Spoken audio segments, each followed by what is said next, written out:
welcome back. I hope you are ready to listen to the story Spoon by Amy Krauss Rosenthal, illustrated by Scott Magoon. This is Spoon. This is Spoon's family. So I want you to think, what is Spoon's family like?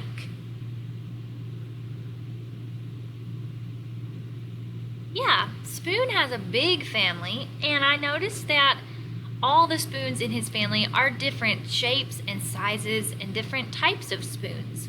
So I want you to take a pencil and circle Spoon on your paper. Here he is. Circle him right there so that we don't forget what he looks like as we go through the book. So circle Spoon on your page, and then go ahead and flip over. On Sundays, Spoon goes to visit his Aunt Silver. He has to be on his very best behavior there. She's very fancy and proper. Goodbye, darling. Ta-ta. At bedtime, Spoon likes to hear the story about his adventurous great-grandmother who fell in love with a dish and ran off to a distant land. So I'm confused about what Spoon's great-grandmother did. So it looks like Spoon's mom is reading him a bedtime story, and it said that the spoon fell in love with a dish. So then I remember a rhyme that my mother read to me. You may know it. It goes, "Hey diddle diddle, the cat and the fiddle, the cow jumped over the moon. The little dog laughed to see such a sight, and the dish ran away with the spoon." So remembering that rhyme helps me understand that the Spoon mom, is reading this story to Spoon. Lately, though, Spoon had been feeling blue. "What's wrong?" asked his mother. "You look a bit out of shape." "Nothing," mumbled Spoon. So what does a bit out of shape mean? So let's reread it. Lately, though, Spoon had been feeling blue. "What's wrong?" asked his mother. "You look a bit out of shape." So I'm thinking we know the word blue means sad. So I'm thinking out of shape here also means that he's looking maybe like he just doesn't feel like normal. Maybe he's just not happy. So why does the author use the describing words blue and a bit out of shape? I think the author uses those words just to make it seem more interesting. If the author said Spoon was sad, that seems a little boring. But to say that he had been feeling blue makes us imagine it a little bit more in our heads. It's just that, I don't know, all my friends have it so much better than me.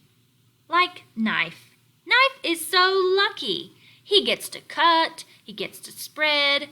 I never get to cut or spread. So let's look at Knife, right? Just like a knife in your kitchen, you can cut things or you can spread jelly like onto the bread. So why does Spoon think Knife is lucky?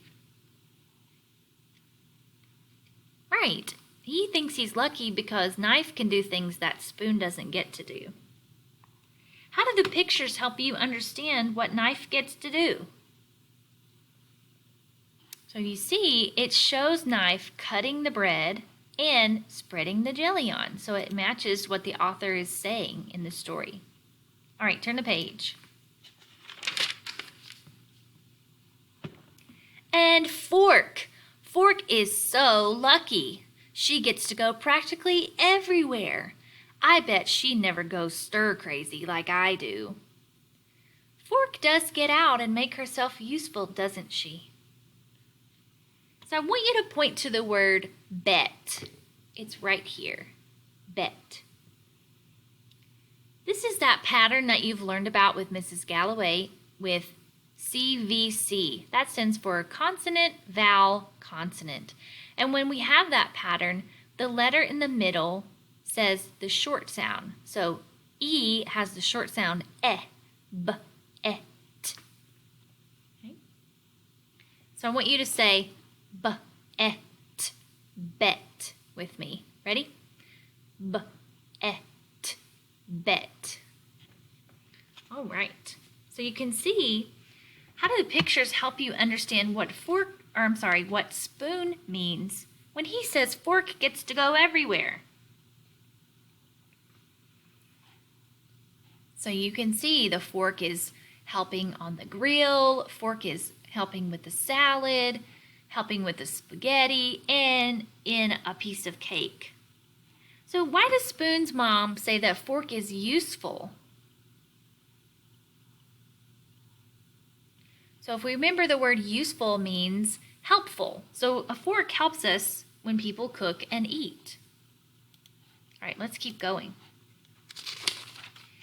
And chopsticks, they're so lucky. Everyone thinks they're really cool and exotic. No one thinks I'm cool and exotic. Those chopsticks are something else, aren't they? All right, so let's think about the word cool. You ever heard somebody say that's cool? So cool can be used to describe things that are interesting.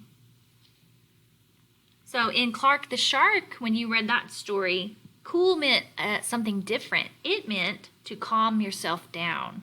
So in this story, cool means like it's interesting. And in the other story, Clark the Shark, it meant something different. The other word on here is exotic. So exotic is something unusual and exciting, usually because it's from another country. So chopsticks are usually used in Asia, in countries like China and Japan, when they eat their meals. All right, let's look at the next page. Meanwhile, if only Spoon knew what his friends were saying at that very minute. Spoon is so lucky, said Knife. He's so fun and easygoing. Everyone's so serious with me. No one's ever allowed to be silly with me like they are with Spoon. So you can see there's Spoon. They're playing, banging on the pot.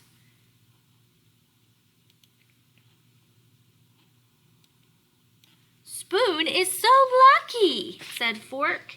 He gets to measure stuff. No one ever does that with me. So Fork says that Spoon is lucky because he can measure stuff. I'm not exactly sure what he means. First, I reread the text, but I still don't understand. Then I look at the picture. I see that Spoon is adding sugar to a measuring cup. I think about what I do when I bake. I use a spoon to measure just the right amount of flour to use. Now I understand what measure stuff means.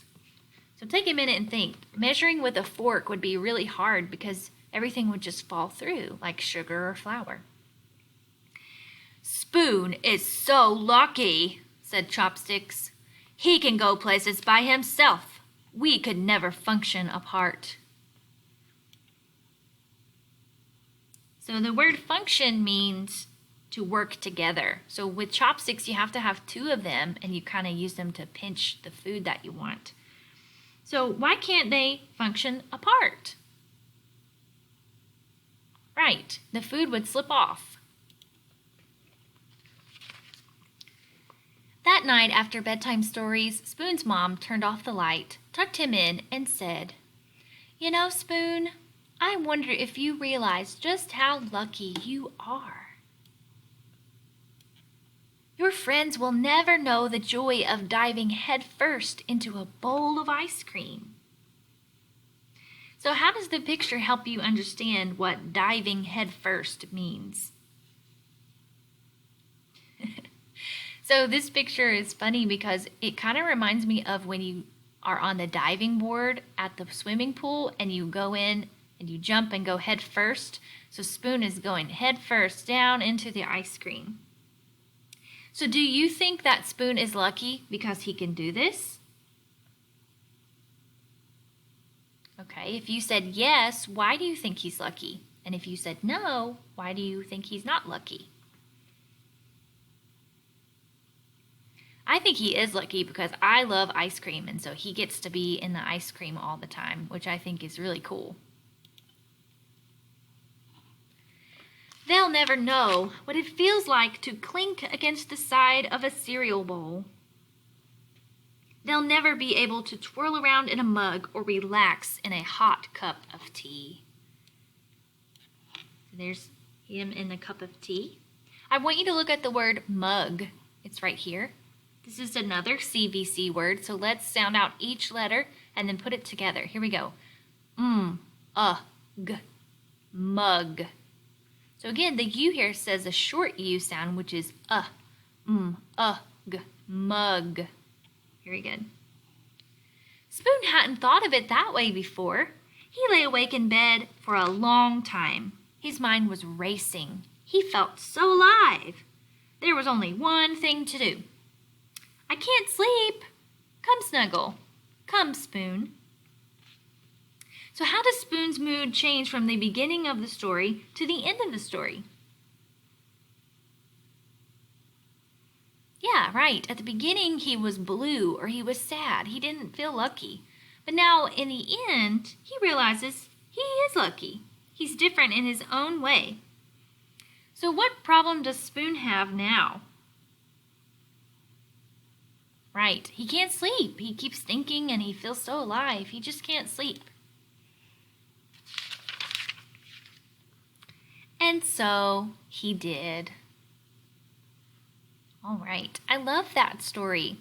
So there's going to be another video where we go over pages 59, 60, and 61. So make sure you go to that video next. I hope you enjoyed this story, Spoon.